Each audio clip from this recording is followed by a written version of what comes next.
Okay, today I'm going to show you some simple effects that can be created just by using some of the Kryolan range here. We're using some of the more accessible products that are used professionally, but knowing how to use them in the correct terms can also be easy applications for some really simple effects. So we're going to start by using a gelatin product called Gelafix, and we're going to do a casualty simulation of a burn. First up, melt the gelatin pack in a bowl of hot water. Leave it to melt while you make a start with the makeup. And we're going to start just by putting a nice base of a Supra colour, which is a grease-based formula, onto the skin to begin to colour it. Using a bright red colour, apply to the burn area with a rubber pore sponge. Apply with a stippling motion and build an area of bright red to give the impression of burnt flesh. I'm now going to use a rubber pore sponge on a wand. Using an ultrat colour, create small areas of heavy colour to simulate patches of more serious damage. Time to apply the gelatin. Dispense it into a new bowl floating on the hot water to keep it warm. Test the temperature on your skin before you apply it to your model. Now, you begin just on the actual where you've actually placed your product and just gently begin to smooth that over the Supra colour. Continue until the whole area is covered. Be careful to blend the edges into the skin so there are no raised areas around the circumference of the burn, which can spoil the 3D effect. Next, build raised areas of gelatin on top of the first layer. You'll have to work quite quickly before the gelatin sets. And now we've got our 2 levels of gelatin with our 2 levels of Supra colour. While the gelatin is still soft, take the spatula and score into the double layered areas and peel these back to make the impression of opened skin. So I'm going to now go back in with my rubber pore sponge. Use the sponge to build a layer of red around the wound. Don't make it as dense in colour so that it blends into the natural skin. So it's still using the same 2 colours, the bright red and the dark ultrat colour. I'm now going to go underneath the gelatin itself onto the natural skin to add depth and density. So I'm just going to press my brush around the actual edge. Now we've got the general effect of the skin, we're going to start to add other special effects products. That's right, time to get gory. Use fresh scratch to create clotted blood. Don't add too much though, or the effect will begin to look less realistic. With the round end of your brush, dab the blood around the open areas of the wound. I'm now going to use a bruise gel. So I'm going to use the bruise gel and just layer it around parts of the open gelatin.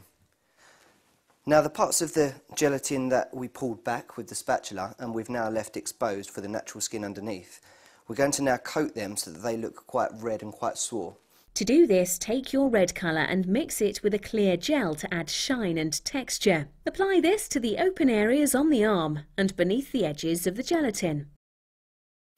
I'm going to use 2 more colours now on the burn.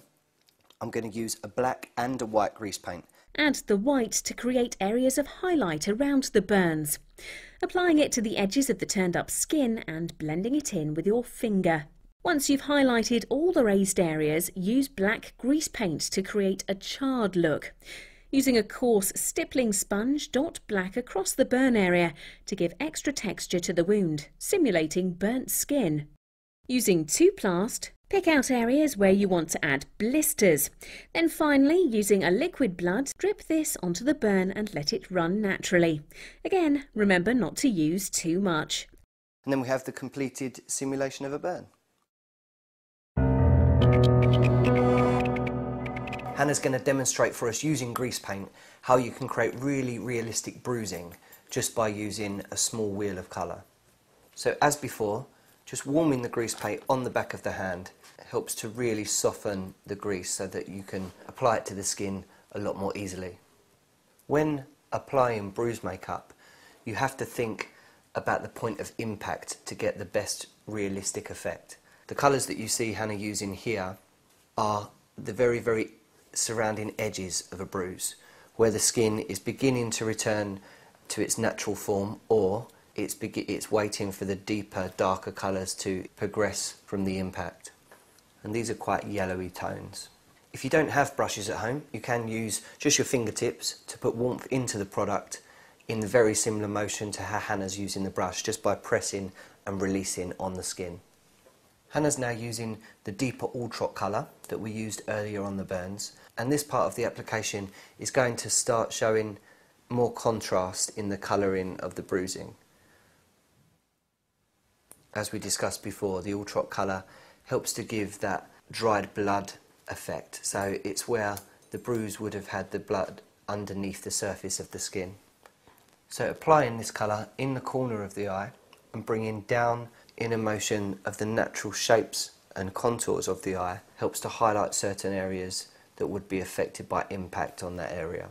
By the different techniques you can see Hannah using here with the brush, it's creating different three-dimensional looks with the product. The more yellowy tones are smoothed and blended into the skin, whereas the red is being used in a more sporadic way, so to build a little bit more of a texture to the bruising. And is now going to use black to mix in with the all-trot colour to create more depth. By using these darker tones, it actually begins to contour the eye, so it pushes that part of the eye backwards and therefore leaves the lid exposed and gives it that more swollen effect. Okay, so there you have your finished bruise.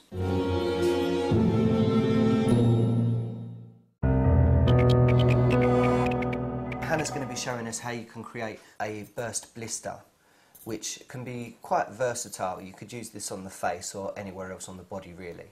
And she's using a product called Cinewax, which is a very soft moulding clay. As you can see here, she's using her fingers just to blend and heat the product so that it's easily manipulated on the skin. And like with the gelatin, Hannah's using a plastic modelling tool just to move the product around. Sometimes if you use your fingers too much, the product can heat too quickly and then it becomes quite difficult to manage. So now Hannah's used the spatula, she's just going in with her finger around the very, very edge of the wax now, just to apply a small amount of heat into it so that there's no line between the graduation of wax into the natural skin. Very carefully just pinch the domed part of the wax and pull it away from the blended part, which gives us the burst part of the blister with the surrounding part of the skin left. Hannah's using a product here called Dermacolor. Dermacolor is a cream-based formula. It's used for cosmetic camouflage.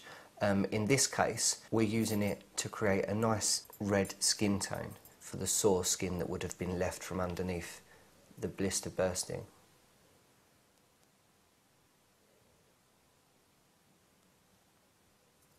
Hannah's using a stippling motion with the brush. Again, this is so that you don't get drag marks from the bristles of the brush and it presses the product into place. So using a finer brush, Hannah's just going around the very, very edge of the effect, just layering the product slightly thicker to give it a slightly more three-dimensional effect. And what you get from this technique is the actual colour of the product coming through the wax, which adds to the depth and the density. When you're colouring the blister, one thing to keep in mind is you don't want to colour the very, very tip of the wax. It needs to remain that nice white fleshy colour. Hannah's using a grease-based formula now. This is a product known as Abschmink from the Kryolan range. Generally used as a removing cream, but for special effects purposes it helps to create a nice shine to certain surfaces, and in this sense helps us to create that sore, new skin appearance.